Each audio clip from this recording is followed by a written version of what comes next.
Assalamualaikum warahmatullahi wabarakatuh. Innal hamdalillah nahmaduhu wa nasta'inuhu wa nastaghfiruh wa na'udzu billahi min syururi anfusina wa min sayyiati a'malina. May yahdihillahu fala mudhillalah wa may yudlil fala hadiyalah. Asyhadu an la ilaha illallah wahdahu la syarikalah wa asyhadu anna Muhammadan abduhu wa rasuluh. Alhamdulillah, kita panjatkan syukur pada Allah Subhanahu wa taala kerana dengan keizinannya kita dapat berkumpul semula pada perjumpaan kita yang kali kedua lah. Kalau diikutkan perancangannya sepatutnya ni perjumpaan kali yang ketiga, tapi perjumpaan kali yang kedua hari itu tertangguh kerana sebab-sebab yang telah ditakdirkan oleh Allah Subhanahu wa taala. Jadi alhamdulillah kita dah masuk bulan Syawal, kita dah tinggalkan Ramadan, dah nak dekat 2 minggu dah kita tinggalkan bulan Ramadan. Semoga Allah Subhanahu wa taala memberikan taufik kepada kita untuk istiqamah melakukan amal ibadah sebagaimana yang kita lakukan dalam bulan Ramadan tersebut. Sebab setiap hari kita baca surah Al-Fatihah, kita minta ihdinas siratal mustaqim. Tunjukkan kami jalan yang lurus. Tunjukkan kami jalan yang lurus. Jadi bila kita lihat dalam kitab-kitab tafsir, para ulama tafsir menerangkan apabila kita minta tunjukkan kami jalan yang lurus, bukanlah bermaksud ketika tu kita dalam kesesatan. Ada sebahagian orang dia kata, tengok tu orang Islam, mereka pun tahu bahawa mereka sesat, sebab tu setiap hari mereka minta jalan yang lurus. Kalau Islam tu betul, kenapa mereka minta jalan yang lurus? Jadi para ulama tafsir menyatakan maksudnya kita minta kepada Allah Subhanahu wa taala agar kita istiqamah di atas jalan yang lurus itu, kekal di dalam ketaatan kepada Allah Subhanahu wa taala. Sebab itu antara doa yang Nabi SAW selalu baca, ya muqallibal qulub tsabbit qalbi ala dinik. Wahai Tuhan yang membolak-balikkan hati, yang membolakkan balik hati, tetapkan hati kami di atas agamamu, tetapkan hatiku di atas agamamu. Hati ni sifat dia qallaba yuqallibu, berpusing-pusing, kejap atas, kejap ke bawah, turun naik, berpusing-pusing, bertukar-tukar. Sebab tu disebutkan hati tu dia berbolak-balik. Hari ni kita rajin beribadah, esok kita malas. Time kita bersungguh-sungguh, kita sungguh pulun beribadah pada Allah. Bulan Ramadan kita bersungguh-sungguh beribadah pada Allah. Tapi kalau kita silap langkah, 1 Syawal tu kita sambut kegembiraan tu dengan melakukan maksiat pada Allah Subhanahu wa taala. Na'udzubillah min zalik. Sebab tu kita sentiasa minta pada Allah untuk dikekalkan hati kita di atas ketaatan kepada Allah Subhanahu wa taala. Dan para ulama menghuraikan antara petanda amal kebaikan kita diterima oleh Allah Subhanahu wa taala ialah kita semakin termotivasi berusaha melakukan kebaikan selepasnya. Jadi para ulama kata antara isyarat, antara balasan kepada kebaikan ialah kita melakukan kebaikan seterusnya. Begitu juga antara kesan dosa, balasan kepada dosa yang kita lakukan, maksiat yang kita buat dosa, tetapi antara balasannya selain daripada dosa yang kita terima kerana maksiat yang kita lakukan ialah kita akan buat pula dosa yang lain. Itu yang paling kita takuti. Bila buat dosa, bila buat maksiat, dosa tu kita mungkin boleh hapuskan dengan taubat nasuha, istighfar. Tapi yang kita takuti ialah hukuman dalam bentuk kita buat pula dosa yang lain. Sebab kadang-kadang kita nak pertahankan dosa tu, nak lindungi dosa tersebut, kita nak memberikan justifikasi kenapa kita buat dosa itu, kita akan buat dosa-dosa yang lain. Ada orang dia buat benda jahat, dia nak cover kejahatan dia menipu, dia ugut orang, dia menzalimi orang lain. Jadi dosa selepas dosa. Jadi kita tak naklah selepas Ramadan kita bertambah dosa, biarlah selepas Ramadan tu bertambah ketaatan kita kepada Allah Subhanahu wa taala. Jadi itu sekadar mukadimah untuk muhasabah kita dalam bulan Syawal ni. Jadi kita masuk kepada kitab ini, Syarah Hisnul Muslim. Siapa yang memiliki kitab, kita buka muka surat 31. Dalam sesi yang pertama kita dah bincang tentang kelebihan, kepentingan zikir, dan kita dah bincang tentang 3 adab berzikir kepada Allah Subhanahu wa taala, 3 adab doa kepada Allah Subhanahu wa taala. Jadi pada hari ini kita nak masuk adab yang keempat ketika kita berdoa kepada Allah Subhanahu wa taala. Adab yang keempat, antara adab-adabnya, hendaklah seseorang itu menguatkan harapannya kepada Allah Subhanahu wa taala. Jadi adab yang keempat, kita mesti menguatkan harapan kita kepada Allah, dan janganlah kita berputus asa daripada rahmat Allah Subhanahu wa taala. Jadi kita kena kuatkan harapan, mengharap rahmat Allah, mengharap agar Allah terima doa kita, agar doa kita mustajab, dan jangan putus asa. Dan seandainya kita melihat bahawa doa kita tu masih belum dijawab lagi, masih belum makbul lagi, Assalamualaikum warahmatullahi wabarakatuh, jikalah ataupun lewat dimustajabkan doa kita, maka kata penulis ini, janganlah seseorang itu menunda-nunda daripada melakukan doanya. Maksudnya apa? Janganlah disebabkan dia lihat doa dia tak mustajab, disebabkan dia lihat bahawa apa yang dia minta tak dapat, maka dia rasa malas untuk berdoa kepada Allah Subhanahu wa taala. Fa inna likulli syai'in ajala. Sesungguhnya untuk setiap sesuatu itu ada waktu dia. Allah Subhanahu wa taala akan beri kepada kita apa yang kita minta pada waktunya. Kita kalau boleh, kita nak apa yang kita minta hari ini kita dapat. Tetapi belum tentu apa yang kita minta tu sesuai untuk kita dapatkan pada hari ini. Allah bagi pada waktu yang sesuai. Daripada Abu Hurairah radhiyallahu anhu, Nabi SAW bersabda, yustajabu li ahadikum ma lam ya'jal. Diterima, dimustajabkan doa seseorang itu selagi mana dia malam ya'jal, selagi mana dia tidak tergesa-gesa. Apakah petanda seseorang itu tergesa-gesa berdoa? Maksudnya tergesa-gesa nak Allah cepatlah makbulkan doa dia. Dia berkata, yaqul da'autu falam yustajab li. Aku dah pernah berdoa tapi Allah tak makbulkan pun. Hadis sahih riwayat Imam Al-Bukhari.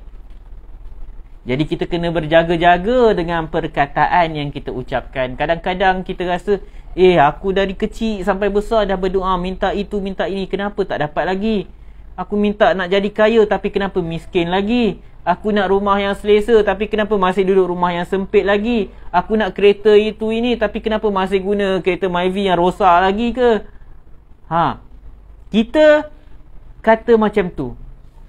Dia kata, aku dah banyak kali berdoa tapi kenapa Allah Subhanahu wa taala tak terima doa aku? Jadi perkataan kita itu mengandungi sangka buruk kepada Allah Subhanahu wa taala.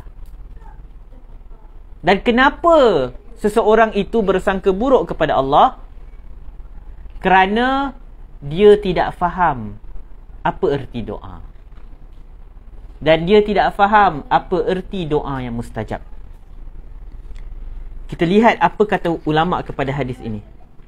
Ibn Battal dalam syarah Sahih Al-Bukhari, dia kata apa yang dimaksudkan dengan malam ya'jal, dimustajabkan doa seseorang selagi mana dia tidak tergesa-gesa. Apa maksud orang tu tergesa-gesa? Iaitu apabila doa dia tidak dimustajabkan, apabila dia tidak dapat apa yang dia kehendaki, maka dia akan berhenti berdoa. Dia akan rasa malas nak berdoa. Dia rasa malas lah nak minta doa kepada Allah Subhanahu wa taala. Aku minta tak dapat pun apa aku nak. Jadi dia meninggalkan berdoa kerana dia rasa tak mustajab pun. Sedangkan boleh jadi dia telah diberikan, dijawab pun doa itu, dan diberikan kepadanya apa yang dia berhak memilikinya. Kenapa orang tu rasa doa dia tak mustajab? Sebab kita. Kenapa kita rasa doa kita tak mustajab? Sebab kita rasa permintaan kita kepada Allah tu macam kita bagi arahan. Kita nak A, Allah kena bagi A. Yang itu masalah. Kita nak kaya, jadi bila kita minta kaya, kita rasa doa mustajab tu Allah mesti bagi kita kaya. Sedangkan dalam hadis, nanti insya-Allah kita akan jumpa hadis tu daripada Abu Sa'id Al-Khudri radhiyallahu anhu, dia kata Allah Subhanahu wa taala akan mustajabkan, terima doa seseorang selagi mana doa tu tidak mengandungi dosa dan memutuskan silaturahim. Dan macam mana Allah Subhanahu Wa Taala mustajab, jawab doa tersebut? Ada 3 bentuk. Yang pertama macam yang kita nak lah, kita dapat apa yang kita terima. Ataupun Allah Subhanahu Wa Taala jawab dengan bagi benda lain kat kita. Ataupun Allah Subhanahu Wa Taala jauhkan kita daripada keburukan. Ada banyak cara Allah Subhanahu Wa Taala menjawab doa kita, tetapi disebabkan kita tidak faham tentang bagaimana Allah Subhanahu Wa Taala menjawab doa kita, maka kita bersangka buruk kepada Allah Subhanahu Wa Taala. Hadis tu sebut macam ni. Kalau dalam muka surat ni, lihat muka surat 45. Ma min muslim yad'ullah bida'watin. Tidaklah seorang muslim berdoa dengan satu doa, laisa fiha ithmun wala qati'atur rahimin. Yang mana doa tu tidaklah mengandungi dosa, dia bukan minta benda-benda haram, dan tidak juga mengandungi permintaan untuk memutuskan silaturahim, illa a'tahu Allahu biha ihda thalath. Melainkan pasti Allah akan bagi salah satu daripada 3 perkara ni. Imma an tu'ajjala lahu da'watuhu, sama ada an tu'ajjala lahu da'watuhu, akan segera dikabulkan doanya, dia dapat apa yang dia nak. Wa imma ay yaddakhiraha lahu fil akhirah, ataupun ditangguhkan ke hari akhirat nanti. Wa imma ay yasrifa anhu minas su'i mithlaha, ataupun dialihkan ataupun dipalingkan keburukan daripadanya yang semisal dengan apa yang dia minta. Dia minta kaya, dia minta rezeki yang banyak, tapi dia tak jadi kaya pun. Tapi mungkin Allah bagi kesihatan kat dia, Allah mudahkan urusan dia, dia pergi kerja tak ada aksiden. Kalau dia banyak duit, tapi kalau dia jatuh sakit, duit dia habis untuk rawatan hospital je. Kalau dia banyak duit tapi rumah dia terbakar, habis. Duit yang dia ada tu terpaksa guna untuk bina rumah yang baru. Jadi Allah palingkan keburukan-keburukan lain daripada diri dia. Jadi doa, apabila kita memenuhi syarat mustajabnya doa, pasti Allah akan terima doa kita. Tetapi bagaimana Allah menjawab doa kita, menerima doa kita, itu merupakan misteri yang kita tak tahu. Jadi bila kita dah faham perkara ini, maka kita tidak akan sewenang-wenang kata, ya Allah tak terima doa aku. Tetapi bukanlah juga bermaksud kita kena sambil lewa, kita kata, tak apalah, doa macam mana pun Allah akan terima. Tak, doa ada syarat-syarat dia, ada adab-adab dia, dan itu yang kita nak belajar. Jadi kita tengok lagi apa yang kata Ibn Battal sebut dalam syarah Sahih Al-Bukhari. Dia kata, orang yang macam ini, apabila dia tergesa-gesa dalam berdoa, dia bersangka buruk kepada Allah Subhanahu Wa Taala, dia akan seolah-olah menuduh Allah itu kedekut. Aku minta Allah tak bagi pun. Sedangkan dalam hadis yang kita tahu, yang mana Nabi SAW, hadis kursi Allah Subhanahu Wa Taala sebut, kalau berkumpul semua makhluk daripada awal sampai yang akhir, mereka minta daripada Allah Subhanahu Wa Taala, tak kurangkan sikit pun. Berkumpul semua makhluk daripada awal sampai yang akhir, mereka berkumpul di atas hati, mereka semua mempunyai hati yang jahat, sejahat-jahat manusia. Mereka buat dosa, tak mengurangkan kemuliaan Allah sedikit pun. Kita semua minta daripada Allah macam-macam, tak kurangkan apa pun yang Allah miliki. Tapi bila orang yang macam ni, dia rasa, aku minta Allah tak bagi, dia seolah-olah menuduh Allah yang Maha Pemurah itu mempunyai sikap kedekut. Na'udzubillah min zalik. Semoga kita diselamatkan daripada sangka buruk kepada Allah Subhanahu Wa Taala. Jadi kata Ibn Battal, Allah Subhanahu Wa Taala dia la tu'jizuhu al-ijabah. Dia mampu nak menjawab segala doa. Dan pemberian yang diberikan kepada kita tidak akan mengurangkan apa-apa pun daripada Allah Subhanahu Wa Taala. Dan dosa yang kita lakukan tak memudaratkan Allah sedikit pun. Kemudian kata Ibn Battal, sebahagian ulama mengatakan, yang dimaksudkan sesungguhnya tergesa-gesa dalam berdoa, apabila seseorang itu tergesa-gesa dalam doa, ialah apabila tujuan gharaduhu minad du'a, tujuan utama, objektif doa dia ialah untuk mendapat apa yang dia kendaki. Kenapa orang tergesa-gesa dalam doa? Sebab macam saya sebut tadi, dia rasa doa tu macam dia bagi arahan ke Allah. Tujuan utamanya dia nak minta apa yang dia nak. Apabila dia tak dapat, maka doa tu akan rasa berat. Dia rasa berat dah nak berdoa pada Allah. Dia rasa malas nak berdoa pada Allah. Dia berputus asa daripada rahmat Allah Subhanahu Wa Taala. Jadi kata Ibn Battal, hendaklah seseorang manusia itu, objektif utama dia berdoa kepada Allah Subhanahu Wa Taala ialah doa pada Allah, meminta pada Allah. Wasu'alu minhu, meminta kepada daripadanya. Wal iftiqaru ilaihi abada. Iftikar ni macam merasakan diri ni fakir kepada Allah, merasakan diri dia perlu kepada Allah selama-lamanya. Itu yang sepatutnya tujuan doa kita. Menjadikan diri kita kata, ya Allah, aku perlukan kau betul-betul. Aku memang perlukan kau. Bukannya tujuan utama doa ialah dapatkan apa yang kita nak. Dan jadi sifat-sifat seorang hamba, sifat-sifat penghambaan tu tak boleh terpisah daripada diri kita apabila kita berdoa kepada Allah Subhanahu Wa Taala. Dan ketika kita berdoa itu akan nampak tanda-tanda kehambaan. Nampaklah tanda kita menghambakan diri pada Allah. Kalau zaman dulu kan ada sistem perhambaan. Kalau seorang hamba dia minta kat tuan dia, macam mana cara dia? Adakah dia akan membentak, kena bagi juga apa yang aku nak? Dia takkan minta macam tu. Dia minta A tapi tuan dia kata, nah kau ambil yang ni lah. Itu kalau kita dengan tuan kita manusia. Macam mana kita hamba dengan Allah Subhanahu Wa Taala. Kita hamba kepada Allah. Jadi dalam kita minta ke Allah tu, mestilah terzahir ciri-ciri kita ini seorang hamba, penghambaan kita kepada Allah Subhanahu Wa Taala.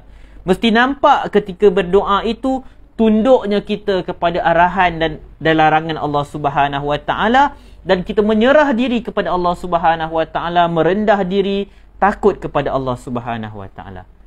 Sesungguhnya Allah Subhanahu Wa Taala menyukai seseorang yang berterusan bersungguh-sungguh berdoa kepada Allah Subhanahu Wa Taala. Itu saya terjemahkanlah secara makna perkataan Ibn Battal dalam syarah hadis Sahih Al-Bukhari. Jadi bila kita dah baca huraian beliau, kita akan tahu bahawa kita kena betulkan pertama tujuan doa kita. Sebab bila kita fail pada perkara pertama, objektif doa, maka kita akan gagal pada benda-benda yang seterusnya. Kita putus asa daripada rahmat Allah sebab tujuan kita ialah dapat apa yang kita nak. Tapi kita tak dapat apa yang kita nak, maka kita putus asa. Dan kenapa seseorang lagi putus asa daripada rahmat Allah? Sebab dia tak faham macam mana Allah mustajabkan doa. Kita banyak benda, kalau kita lihat, sahabat-sahabat semua, tuan-tuan semua, kita dalam dunia ni 24 jam hidup kita, banyak benda kita dapat, kita tak pernah minta pun ke Allah Subhanahu Wa Taala. Kita tak pernah minta pun oksigen ke Allah Subhanahu Wa Taala. Pernah ada siapa pernah doa, ya Allah bagi aku oksigen? Tak pernah. Kita yang kat KL ni, pernah ke doa, ya Allah bagi aku air bersih untuk minum? Kat Kelantan mungkin ada doa kan, ya Allah bagi air bersih. Kat KL kita tak pernah doa gitu. Orang Kelantan mungkin banyak doa gitu. KL kita doa lain. Tapi kita duduk kat Gombak tak pernah, ya Allah bagilah air bersih untuk kami minum. Tak pernah minta tapi dapat. Kan? Kita pernah ke, kita jaranglah kita doa, ya Allah bagilah jalan tak jam. Jarang kita minta. Jarang-jarang. Banyak benda dalam kehidupan ni kita tak minta kat Allah Subhanahu Wa Taala, tapi kita dapat. Kadang-kadang kita tengah bawa kereta memandu, tiba-tiba kat lorong ketiga, kita dah plan nak masuk lorong ketiga, nak pecut, nak potong kereta depan, tapi rupanya kita belakang kat lorong ketiga laju. Kita bayangkan, kalau kita tercepat 1 saat je masuk lorong ketiga tadi, habis kita. Jadi kita tak pernah fikir pun benda tu. Berapa kali kita jalan raya, kita memandu, kita terselamat daripada kemalangan. Jadi banyak benda yang Allah bagi kat kita, kita tak pernah minta. Tiba-tiba kita minta 1, 2, 3 benda, tak mustajab, tak dapat, kita tuduh Allah tak mustajabkan doa kita. Sangka buruk kita kepada Allah Subhanahu Wa Taala. Sangka buruk pada Allah ni akan menyebabkan kita putus asa daripada rahmat Allah. Kita akan, bahkan sangka buruk ni akan menyebabkan kita menetapkan pada Allah sifat-sifat yang tak layak bagi dia. Kita letakkan pada dia sifat kedekut. Kita letakkan pada dia sifat memungkir janji. Sebab Allah kata, wa iza sa'alaka ibadi anni fa inni qarib ujibu da'watad da'i iza da'an. Apabila hamba-Ku bertanya kepadamu tentang Tuhanku, katalah Tuhan kata aku dekat. Aku dekat, aku menjawab doa orang yang berdoa. Jadi bila kita dah doa dengan penuh syarat-syarat yang Nabi SAW ajar, tiba-tiba kita tuduh Allah tak mustajabkan doa kita, kita dah bersangka buruk pada Allah Subhanahu Wa Taala. Nauzubillah min zalik. Semoga Allah selamatkan kita daripada sifat keji ni, bersangka buruk. Bersangka buruk dengan manusia pun tak boleh, ini kan pula dengan Allah Subhanahu Wa Taala. Kita lihat yang kelima. Wa min adabihi, dan antara adabnya hendaklah seseorang itu mendoakan untuk orang-orang yang beriman sebagaimana dia berdoa untuk dirinya sendiri. Antas ala lil mu'minin ma'a nafsik. Hendaklah kamu mendoakan, meminta untuk orang-orang yang beriman apa yang kamu nak untuk diri kamu. Jadi kita dalam doa jangan kita lupa pada orang-orang lain. Dan alhamdulillah kita sejak kecil kita selalu doakan, Allahumma ghfirli dhunubi wali walidayya warhamhuma kama rabbayani saghira wali jami'il muslimina wal muslimat wal mu'minina wal mu'minat. Kita doa, ya Allah ampuni dosaku, kedua ibu bapaku yang telah jaga kita sejak kecil. Begitu juga semua orang Islam, lelaki dan perempuan, mukmin dan mukminat, sama ada yang masih hidup atau yang telah mati. Kita dah amal benda ni. Sebab apa? Ini arahan daripada Allah Subhanahu Wa Taala. Dalam surah Muhammad ayat yang ke-19 kata Allah Subhanahu Wa Taala, fa'lam annahu la ilaha illallah. Allah kata kat Nabi Muhammad SAW, ketahuilah bahawa tidak ada Tuhan yang berhak disembah selain Allah. Wastaghfir li dzambika walil mu'minina wal mu'minat. Mohonlah keampunan untuk dosa kamu dan dosa orang-orang yang beriman daripada kalangan lelaki dan perempuan. Wallahu ya'lamu mutaqallabakum wa mathwaakum. Allah tahu gerak-geri kamu pada waktu siang dan malam. Jadi dalam surah Muhammad ni Allah Subhanahu Wa Taala suruh Nabi Muhammad SAW untuk doa keampunan untuk diri baginda SAW sendiri dan untuk orang-orang beriman yang lain. Jadi itu arahan Allah Subhanahu Wa Taala. Bila Allah Subhanahu Wa Taala suruh Nabi Muhammad SAW, maka pastilah kita juga disuruh dengan suruhan yang sama. Kemudian dalam sebuah hadis yang diriwayatkan oleh Imam Muslim, jadi apa fadilat kita mendoakan saudara kita? Daripada Ummu Darda, dia kata Nabi SAW bersabda, man da'a li akhihi bi zahril ghaib. Sesiapa yang mendoakan untuk saudaranya bi zahril ghaib, maksudnya ketika ketiadaan saudaranya. Sesiapa yang mendoakan untuk saudaranya ketika ketiadaan saudaranya, maksudnya saudara dia tak tahu, orang tu tak tahu, dia doakan. Qala al malak al muwakkal bihi amin. Jadi malaikat yang ada akan kata amin. Bukan sekadar itu, bahkan malaikat tu akan kata pula walaka bimislin, dan untuk engkau juga apa yang kau doa tadi. Kita doakan, ya Allah ampunilah dosa kaum muslimin dan muslimat, maka malaikat akan kata amin, dan untuk engkau juga pengampunan. Kita nak kaya, nak ada kereta besar, doakanlah jiran, ya Allah bagilah jiran aku kereta besar, ya Allah. Malaikat pun aminkan doa kita. Kita dapat kereta besar, kita tu lain cerita lah. Tapi apa ya, maksudnya itu kelebihannya. Malaikat akan aminkan doa kita apabila kita doakan orang lain, tapi bizahril ghaib. Janganlah dah malam tadi dalam tahajud kita doakan kan. Pagi ni saya pun mesej dekat Abu Mahdi, Syekh, malam tadi aku dah doa kau dah. Janganlah bizahril ghaib. Rahsia. Tak payah semua, jangan semua benda nak cerita kat orang kan. Dia orang sahabat kita yang terbaik ni lah orang yang doakan kita secara rahsia. Dia tak bising-bising, semalam aku doakan kau. Tak. Biar kita dengan Allah Subhanahu Wa Taala. Kadang-kadang ada orang yang kita tak suka, kita rasa dia tu benci sangat kat kita, tapi boleh jadi orang tu selalu doakan kita. Jadi kita pun sama, kena doakan orang lain.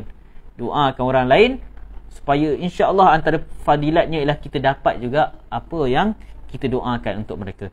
Kata Al-Imam An-Nawawi rahimahullah, hadis tadi riwayat Imam Muslim. Imam An-Nawawi dalam syarahnya kepada Sahih Muslim, dia kata seandainya seseorang itu berdoa li jumlatil muslimin, jika seorang itu berdoa secara umum untuk semua orang Islam, maka dia tetap akan memperolehi ke fadilat ini juga. Walaupun kita tak sebut secara spesifik siapa kita doa, kita ya Allah ampuni dosa kaum muslimin dan muslimat secara umum, maka fadilat ini juga dapat kita perolehi. Bukanlah bermaksud kena spesifik kepada orang tertentu. Jadi kata Al-Imam An-Nawawi rahimahullah, sebahagian ulama salaf apabila mereka mahu berdoa untuk diri mereka, mereka akan berdoa untuk saudara mereka dengan doa tersebut. Jadi mereka tahu tentang fadilat ni, mereka terus amal. Jadi ini kita kena contohi generasi salaf. Bila mereka tahu satu perkara, mereka terus beramal. Jadi kalaulah banyak benda yang kita bincang pada malam ni kita tak dapat bawa balik, biar satu benda, mulai hari ni, mulai malam ni kita doakan saudara-saudara kita.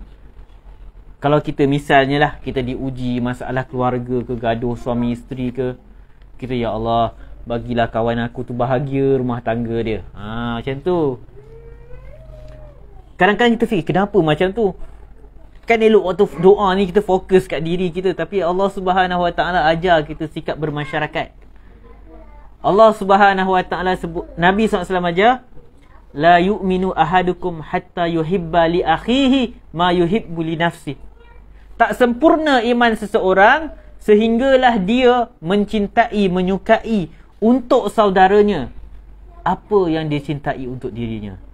Tak sempurna iman kita sampailah kita nak, kalau kita nak bahagia rumah tangga kita, kita nak kawan kita pun bahagia juga. Jangan kita diuji dengan rumah tangga bergelora, kita nak orang lain pun bercerai-berai. Tak boleh macam tu. Kita nak bahagia, kita nak orang lain pun bahagia. Jadi begitu jugalah, sebab itu kita semua kena buat kerja dakwah. Kita nak masuk syurga, maka kita nak orang lain pun masuk syurga. Bukan kita ni, aku nak orang lain masuk neraka lantak pi, aku seorang masuk syurga cukup. Tak. Nabi SAW tak ajar macam tu. Tak sempurna iman kita sampai kita suka saudara kita dapat apa yang kita pun nak. Kita jadi kaya, kita nak saudara kita jadi kaya. Sebab itu hasad, dengki, semua tu tak ada tempat dalam akhlak seorang Muslim, seorang mukmin. Jadi doa ni, fadilat doa ni mengajar kita bahawa bagaimana Islam agama yang bermasyarakat. Kita mesti ada sifat sangat mengambil berat tentang saudara kita. Yang seterusnya, adab yang seterusnya, yang keenam.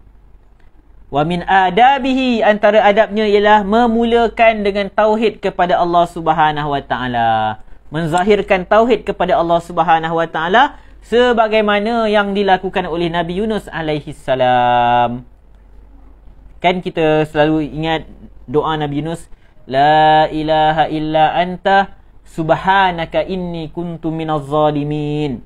Tidak ada Tuhan yang berhak disembah selain Engkau. Maha suci Engkau ya Allah Subhanahu Wa Taala. Sesungguhnya aku orang-orang yang melakukan kezaliman.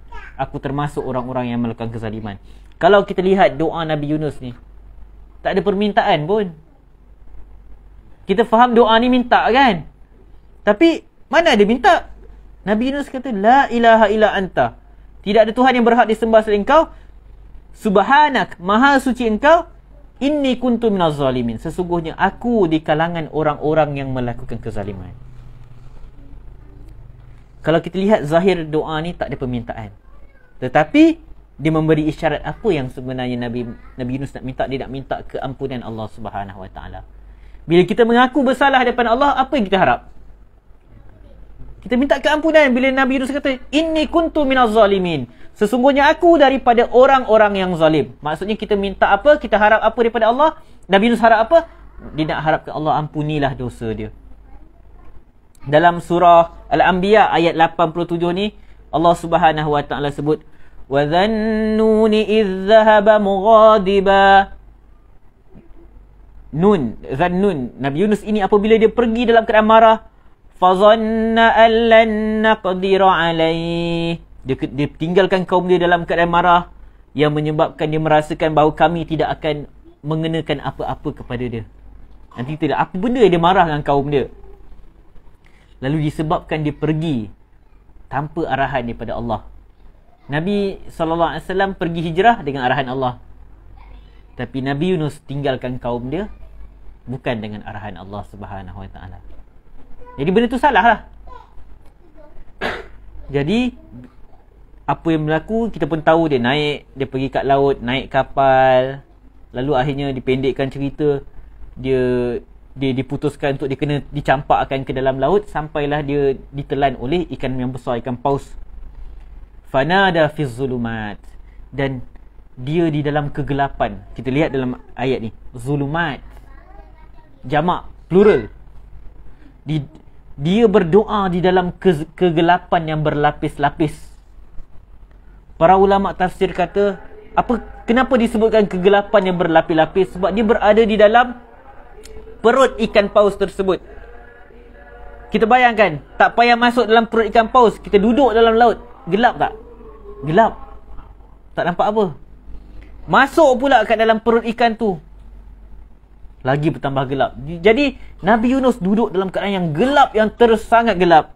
Lalu dia berdoa pada Allah. Dia minta, ya Allah, la ilaha illa anta subhanaka inni kuntu minaz zalimin. Jadi Nabi Yunus alaihi salam, dia meminta, dia menyeru Allah dengan memulakan dengan tauhid pada Allah, la ilaha illa anta. Kemudian dia menyucikan Allah. Apabila kita sebut subhanallah, subhanallah, maha suci Allah, maksudnya apa? Kita sebut maha suci Allah daripada segala sifat kekurangan, segala sifat yang tak layak diberikan pada Allah Subhanahu wa taala. Jadi dia sebut subhanak, maha suci engkau. Maha suci engkau daripada segala sifat yang tak layak bagi engkau. Kemudian Nabi Yunus mula mengikrarkan, mengakui kesalahan dia. Macam tu juga yang setiap pagi kita baca Sayyidul Istighfar kan. Allahumma anta rabbi. Nampak persamaan? Kita mulakan dengan tauhid juga. Sayyidul Istighfar. Allahumma anta rabbi, la ilaha illa anta. Ya Allah, engkau Tuhan aku. Tiada ada Tuhan yang berhak disembah selain engkau. Khalaqtani wa ana abduk. Engkau telah menciptakan aku dan aku hamba-Mu. Khalaqtani wa ana abduk. Lepas tu apa? Dah lupa. Wa ana ala ahdika wa wa'dika mastata'tu. Dan aku ni dengan apa perjanjian yang aku dah janji dengan kau ni, aku akan usaha untuk melakukan sedaya upaya aku. Lepas tu kita akui pula nikmat Allah. Abu ulaka bi ni'matika alayya. Aku mengakui nikmat-nikmat yang kau dah bagi kat aku. Wa abu bi zambi. Aku mengakui juga dosa-dosa yang aku pernah lakukan. Faghfirli, ampunilah aku. Fa innahu la yaghfiru dzunuba illa anta. Tidak ada yang dapat mengampuni dosa kecuali engkau. Jadi nampak, kita lihat susunan Sayyidul Istighfar yang kita baca setiap pagi tu hampir sama macam susunan doa Nabi Yunus alaihi salam. Mula dengan tauhid. Allahumma anta rabbi, engkau Tuhanku, la ilaha illa anta. Jadi dalam kita berdoa pada Allah Subhanahu wa taala, mulakan dengan tauhid. Kita mentauhidkan Allah Subhanahu wa taala. Kemudian kita sucikan Allah daripada segala kekurangan. Apakah fadilat doa Nabi Yunus ni? Dalam Jami' At-Tirmizi, Sunan At-Tirmizi daripada Sa'ad, dia kata Nabi SAW sebut doa Nabi Yunus, da'watu zinnun izda'a wa huwa fi batnil hut. Doa Nabi Yunus yang mana dia berdoa ketika dia dalam fi batnil hut, ketika dia dalam perut ikan paus itu, la ilaha illa anta subhanaka inni kuntu minaz zalimin. Kata Nabi SAW, tidaklah seseorang berdoa dengan doa ini melainkan Allah Subhanahu wa taala akan mustajabkan doa dia. Maksudnya kita ada apa pun permintaan kita ke Allah Subhanahu wa taala, kita baca doa ni. Kita nak minta apa-apa, kita baca dulu doa ni. La ilaha illa anta subhanaka inni kuntu minaz zalimin. Kita akui dulu dosa kita. Sebab tu kalau kita lihat dalam Sahih Al-Bukhari, Imam Al-Bukhari dalam kitab doa, kitab yang hadis-hadis berkaitan doa, dia mulakan dengan babul istighfar. Bab taubat, bab istighfar. Kenapa? Sebab sebelum nak doa, minta ampun ke Allah dulu. Akui dosa-dosa kita dulu. Sebab kita nak minta Allah macam-macam, tapi bersihkan diri kita dulu. Kita nak buh macam-macam pewangi dekat baju kita, tapi bersihkan dulu baju tu. Baju ada najis, kita pergi sembuh minyak wangi, tak hilang najis dia. Bersihkan dulu najis tu, barulah buh apa-apa pewangi ke apa. Jadi macam tu juga dalam doa, kita minta ampun dekat Allah Subhanahu wa taala dulu, baru kita mohon pada Allah apa yang kita kendaki. Sebab antara penghalang mustajabnya doa, sebab tu saya sebut tadi, kita kena seimbang antara kita memang bersikap positif, mengharapkan rahmat Allah, dengan kita sambil lewa, Allah terima doa, baca je doa apa-apa, buat je apa-apa dosa, tak kira minta ke Allah. Sebab antara penghalang doa daripada mustajab ialah dosa. Nanti insyaAllah kita akan sampai pada hadis orang yang dia berdoa pada Allah tapi makanan dia haram, pakaian dia haram. Macam mana nak dimustajabkan doa dia.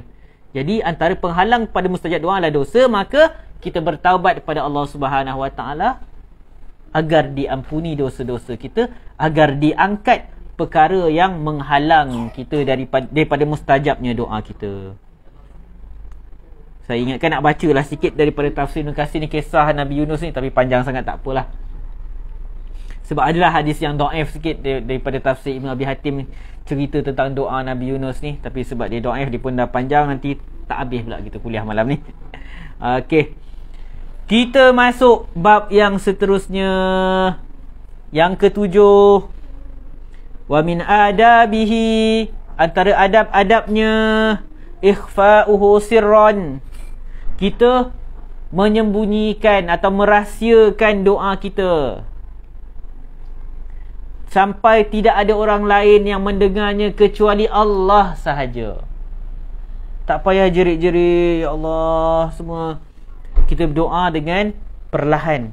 Dalam Al-A'raf ayat 55 kata Allah Subhanahu Wa Taala, ud'u rabbakum tadarruan wa khufyah innahu la yuhibbul mu'tadin. Berdoalah kepada Tuhanmu dengan tadarru'. Tadarru' ni merendah diri, tunduk dan perlahan-lahan. Sesungguhnya Allah Subhanahu Wa Taala tak suka orang yang melampaui batas. Jadi Al-Imam Ibn Katsir rahimahullah, dia kata maksud ayat ini, Allah Subhanahu Wa Taala menyuruh kita berdoa kepada Allah dalam keadaan merendah diri. Sebab tu macam kita ulang yang poin pertama tadi, ketika berdoa pada Allah, mesti ada nampak kita hambakan diri pada Allah, macam seorang hamba meminta kepada Allah Subhanahu Wa Taala. Jangan nampak macam seorang majikan suruh pekerja buat kerja. Awak siapkan kerja hari ni, awak kena buat macam ni. Kita dengan Allah bukan macam tu. Allah arahkan kita, tak apalah, Allah pencipta kita. Tapi kita dengan Allah, kita minta, kita merayu ke Allah. Kena nampak zahir kita ni seorang hamba. Jangan sampai ada satu video saya nampak orang pergi umrah, dia doa kat depan Kaabah tu, fulus. La ilaha illallah. Saya kata astagfirullahalazim, apa doa macam ni? Ada. Astagfirullah. Rakam pula tu. Sampai orang Arab sebelah dia kata, hey, doa minta masuk syurga, jangan masuk neraka. Dia kata, yelah aku minta syurga, tapi aku nak fulus juga, nak duit juga, nak kaya juga. Allah Akbar. Dia udah ulang fulus depan Kaabah. Astagfirullahalazim. Tak nampak penghambaan. Kita nak minta ke Allah ni sebab kita hamba Allah. Kita bukan tuan, kita bukan majikan yang suruh pekerja buat itu ini. Kita nak mesti nampak penghambaan. Sebab tu ud'u rabbakum tadarru'. Tadarru' ni merendah diri, menundukkan diri kita. Kemudian wa khufyah, dalam keadaan senyap, rahsia.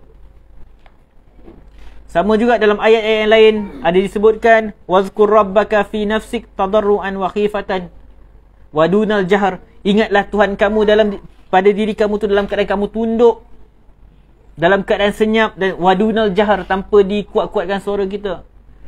Jadi zikir doa kena dengan suara perlahan, itu terbaik. Kecuali pada tempat-tempat tertentu yang memang kita disuruh meninggikan suara. Contohnya takbir raya, jangan pula takbir raya Allahu Akbar, Allahu Akbar, itu dah langgar sunnah lah. Dia ada benda yang kita disuruhkan zahirkan.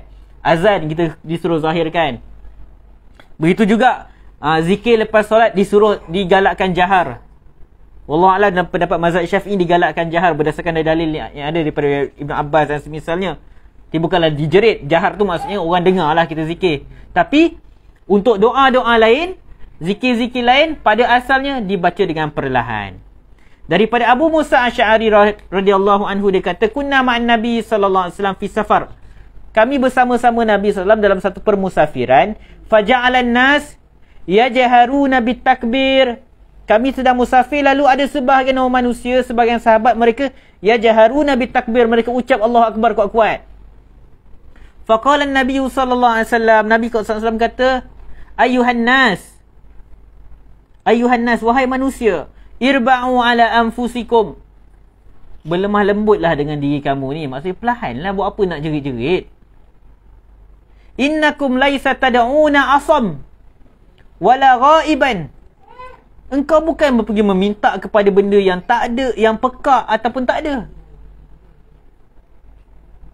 Innakum tad'una sami'an qariban. Engkau sedang meminta kepada yang maha mendengar, yang dekat. Wa huwa ma'akum, dan dia ada bersama-sama kamu. Jadi doa dan zikir adabnya hendaklah dengan kita merendahkan suara kita dan bukan dengan menjerit-jerit.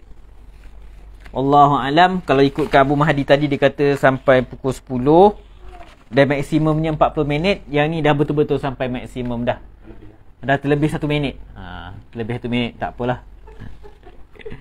Jadi kita buka lah pada 1-2 soalan kalau ada. Jika ada soalan, Ustaz, ada soalan ke? Penambahan ke? Bang, ada soalan? Ustaz, kalau macam sebelum ni kita pernah sangka buruk pada Allah, tak mabulkan doa kita. So adakah selama ni doa kita takkan dimabulkan walaupun kita dah bertaubat dan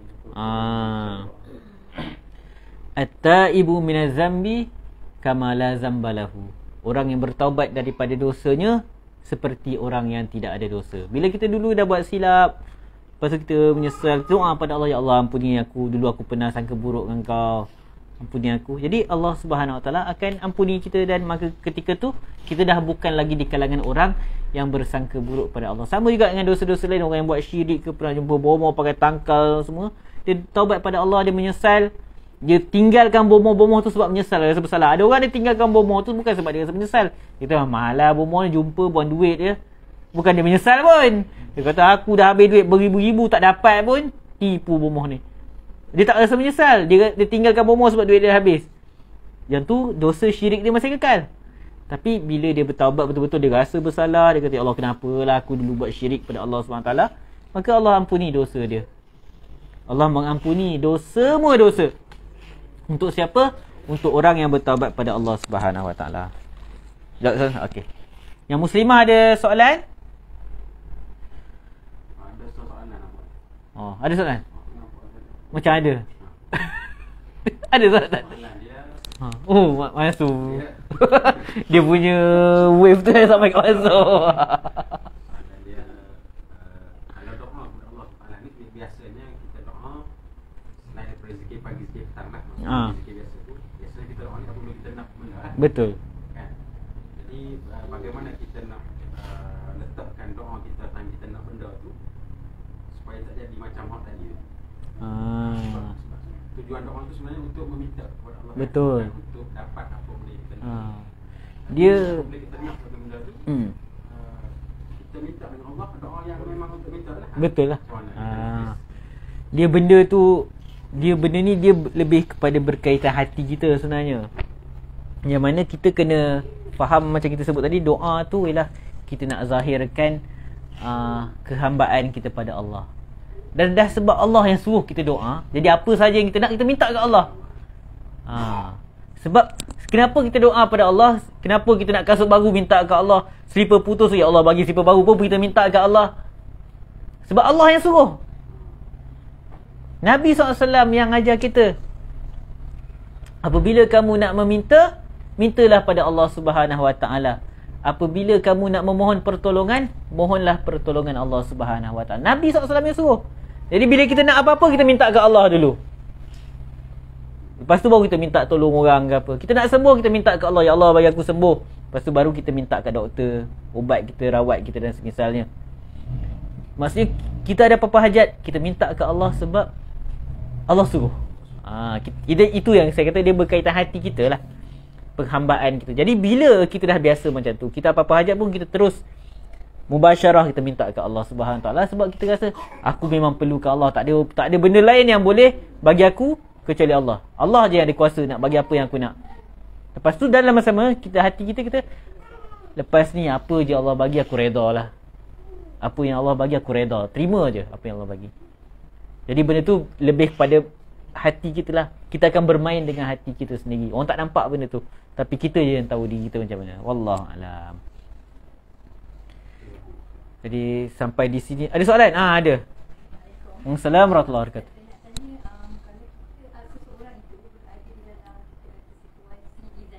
Okey. Makbulkan, betul.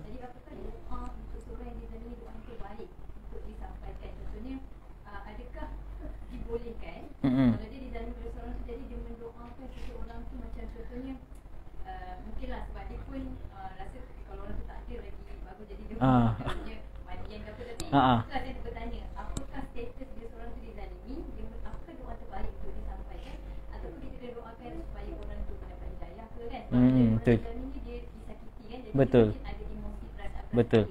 Jadi bagaimanakah dia menghadapi situasi dalam bentuk doa, dan apakah doa terbaik, dan adakah dibolehkan contohnya macam kalau kezaliman itu menyebabkan hak sesuatu yang macam hak dia diambil ke apa kan, jadi dia macam cakap satu yang macam okey untuk ke akhirat ke apa, dibolehkan ke ataupun sebenarnya tak boleh, ataupun bagaimana seorang muslim tu berhadapan dengan situasi itu? Okey, kalau kita baca dalam hadis Nabi SAW, Nabi SAW disebut 3 doa yang mustajab. Doa pemimpin yang adil, doa orang yang berpuasa, dan doa orang yang dizalimi. Cuma ada syarat dia, jangan melampaui batas. Kadang-kadang kita orang buat zalim kat kita, kita doa, ya Allah, kau musnahkan dia 7 keturunan. Kan kita tu apa, sumpah masuri kan. 7 keturunan. Jadi syarat dia ialah tak boleh melampaui batas dalam permintaan kita tu. Maksudnya kita memang yang terbaik sebenarnya, kita doa untuk ya Allah ampunilah dia, bagilah hidayah kat dia. Jadi kau tanya doa terbaik, itulah doa dia. Ya Allah ampunilah orang yang buat kezaliman ni, bagi hidayah kat dia. Sebab bila kita minta hidayah, orang tu jadi baik, dia berhenti buat zalim kat kita, dan dia berhenti buat zalim kat orang lain. Tapi kalaulah kita dah geram sangat, ya Allah kau balaslah kezaliman dia, seeloknya kalau nak doa macam tu, doa secara umum, ya Allah kau balaslah kezaliman dengan setimpal. Sebab janganlah spesifik sangat, ya Allah hancurkan dia macam tu, macam ni, macam ni. Sebab takut doa kita mengandungi dosa. Kan tadi disebutkan di riwayat Abu Sa'id Al-Khudri, doa akan mustajab selagi mana tidak ada dosa dan memutuskan silaturahim. Kita takut, kita geram benar, kita minta benda yang melebihi daripada kezaliman yang dilakukan kat kita. Kita dah lah dizalimi, kita minta pula benda yang lebih, akhirnya satu apa, tak dapat, kita yang berdosa. Jadi yang terbaik doa dia dapat hidayah lah. Tapi kalau geram sangat, serahkan je kat Allah. Kata ya Allah aku serahkan dia kat engkau, kau tahu apa yang nak buat kat dia. Allah Maha Adil, Allah tak akan biarkan hamba-hamba dizalimi. Wallahu alam. Subhanakallahumma bihamdika asyhadu an la ilaha illa anta astaghfiruka wa atubu ilaik. Assalamualaikum warahmatullahi wabarakatuh.